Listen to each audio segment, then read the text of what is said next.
really good. We started with a live goal line period. The intensity was high.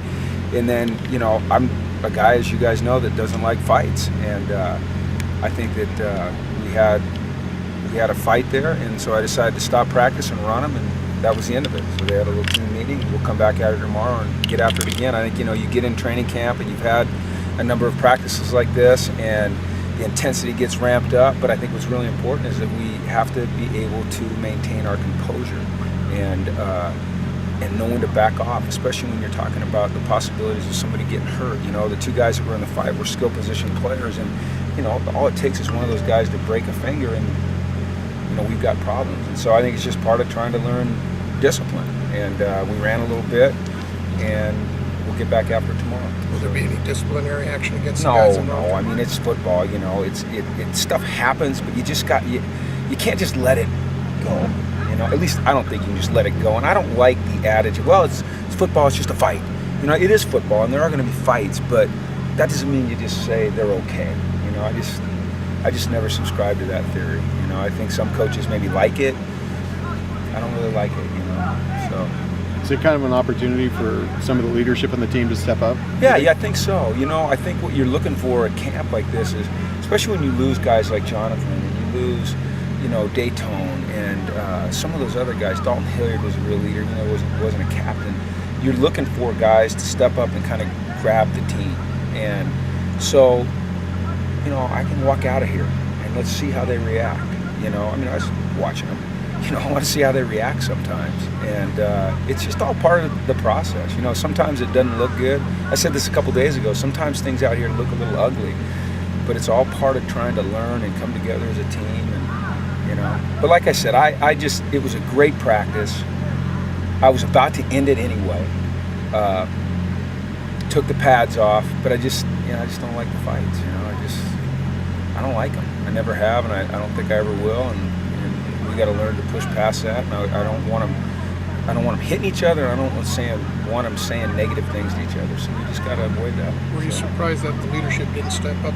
No, they tried to. But you know, it was just a good chance for me to make a point of emphasis. You know, after a two-a-day, and this morning was a tough practice, even though we weren't in pads. And this afternoon, like you guys saw, I mean, we were pumping the your acid rock, you know, during the goal line period there, and but we still have to, like I told you a couple days ago, we have to learn to be able to handle ourselves in a pressure environment. So that's all part of it, you know. I'm not disappointed. I'm not anything like that. It's just a great learning experience.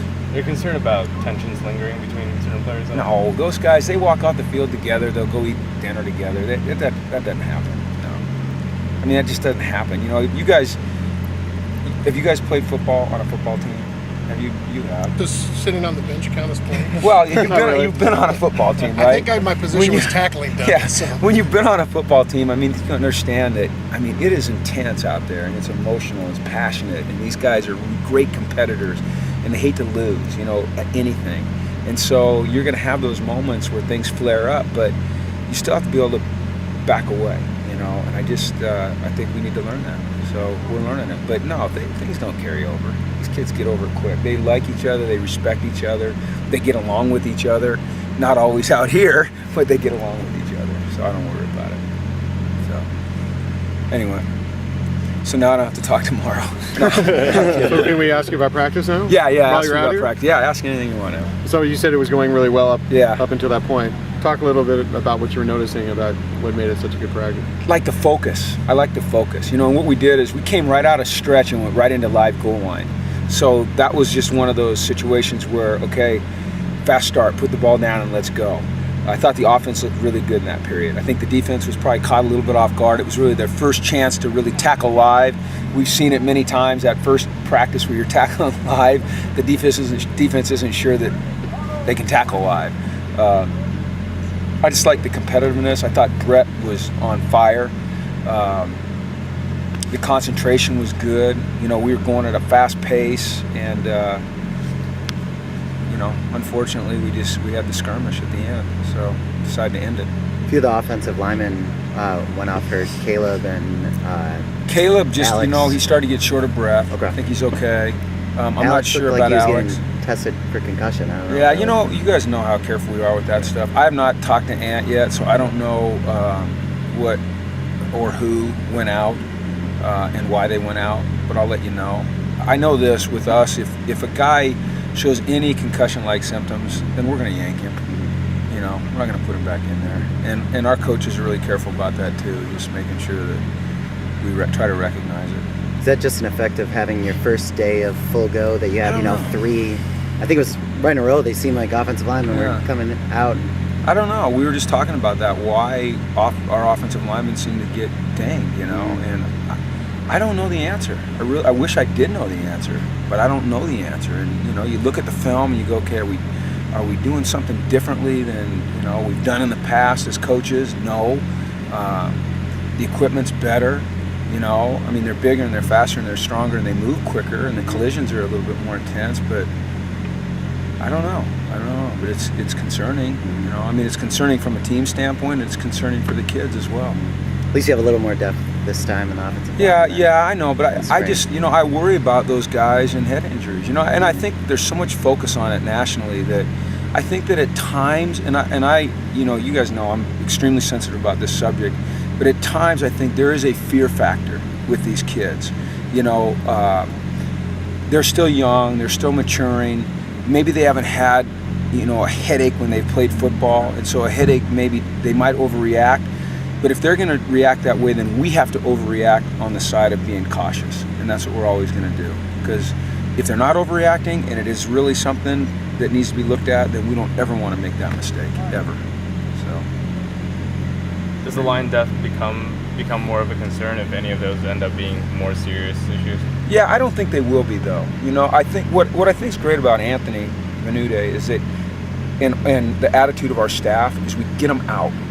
You know, rather than keep them in there, it's, oh, you know, rub a little dirt on it, get back in there, and then it compounds the problem. So, and Caleb, you know, he's okay. So you know, what right now is our first five, they're intact. We'll see where Alex is. Kawasi's missed a couple days, but I don't think that his is real serious. I mean, they're all serious, but, you know, something that's going to keep him out for a long, long time. We just have to evaluate as we go. Doctors are up here today looking at those guys, and, you know. So I think Thomas Duarte felt pretty good tonight. I'm not sure how much he did in the teamwork. You guys probably saw more than I did of that in terms of, you know, him being in there. But I know that about halfway through practice, Anthony came up and told me that he was feeling really good. How about Eddie Vanderdoes? He's getting better. Yeah, they did an X-ray. Nothing that you wouldn't expect out of a kid that plays a lot of football. It's just a matter of that thing calming down. He's been working, as you've seen, on the side with the strength and conditioning coaches, doing some stabilization, stretching it out. He's loosening it up. He feels a lot better. His emotional outlook seems to be better. You know, he's like coming out. Doesn't seem so concerned right now. Cassius was practicing. Eric Kendricks ran yesterday morning, and looked really good. Who else is there? Jordan Zumwalt. Yeah, Jordan was back. Yeah, he was back. His wasn't a hamstring. He was just dehydrated. You know, he's so lean. And he might have told you it was hamstring. I don't know. You never know what Jordan's going to say. So you could tell he was rested, though. He told what? You could tell he was rested. Oh, God, he's funny. You know, he jumps off sides twice. And then 30 seconds later, he's over there and he's singing and dancing. Because I'm just having fun. You know, it's football. It's fun. I mean, you like a little of that, but just so anyway. With Kendricks, at this point, do you kind of just keep him out the rest of camp, or is it? No, we'll get him back in there. Okay. It's just the first step for him will be going back in and doing individual, and then from there, some like 7-on-7, 1-on-1, and then get him into the team as he feels more comfortable. The plan is still for him to be ready to play, in almost 3 weeks against Nevada, and they say he's doing well. He tells me that he feels better than he's felt in months, so we'll see. It's just strengthening right now, I think. Kylie Fitz getting some reps with the ones. Yeah. Talk a little bit about how he's been doing and how he really well. That. I think Kylie really benefited from the spring, from getting in there in the spring. He was a fish out of water the first couple days, and he's hovering around 272, 275, right around there, and he's got strong hands, and he fits right in with that group. You know, he doesn't look like a freshman. I think when you look at him and you look at what Eddie's going to be and Kenny, it's a good-looking young group. Well, it's a good-looking young group anyway. The seniors are Cassius and Vanessa. Lee, and we've got some good young players there. So I think one of the keys is getting Eddie back out here soon. Because there's a learning curve that you go through. Just the speed of the game, the size of the players, the effort that it takes to play at a high level.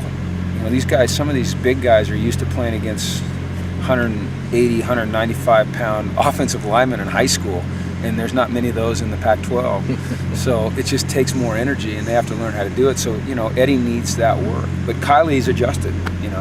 He's a good player. He's a really good player. How much do you think he's matured since the spring? He was always really mature. I mean, Kylie was just, he's a quiet kid. He approaches, his football work with a real level of maturity the whole way. But I think what he's understanding is, like the things I was just talking about, is the energy that he has to exert on every play in order to compete. It's never going to be easy at this level. I think he really has a good feel for that, and so I think that's part of maturing too, getting those reps. So I like where he's at. I think he could go in a game and play and be productive. And if we had 8 guys along the front that could line up and play, I think we'd all be pretty happy with that. Caleb okay? Yeah, he had a little, his chest tightened up a little bit. I'm not sure why, but it didn't look like it's anything serious. But once again, there's certain things there's certain things you just don't mess with, man. And Alex. We're they got Ding. Yeah, they got hit in the head, and so we're evaluating it. And you walked away, but I was saying that we're just going to err on the side of caution with those guys, and hopefully that gets them back here sooner. So, but anyway. Okay. 4 o'clock tomorrow.